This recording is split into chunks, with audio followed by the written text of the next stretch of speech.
Hi, and welcome to this week's AVARigs. Today we take a look at a monster rendering PC with a case that has a ton of great features.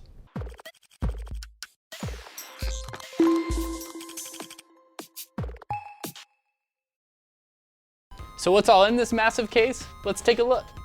Intel Xeon W3175X, 28 cores, 56 threads, and 3.8 GHz boosted.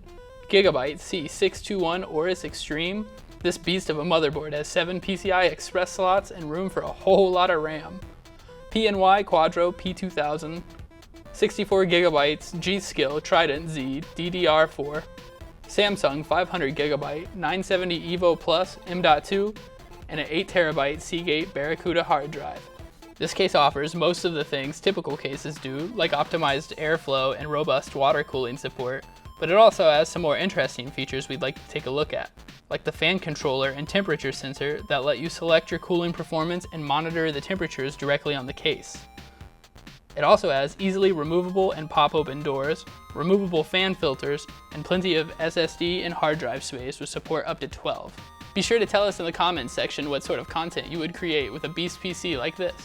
If you'd like to have the PC in this video, or need help building one that's right for you, please visit the link in this description. You can choose from one of our pre-built gaming or workstation systems, or use our simple configurator to design one to meet your unique needs. Click thumbs up and subscribe if you liked this video, and be sure to follow us on Facebook, Twitter, and Instagram for even more, @AVADirect.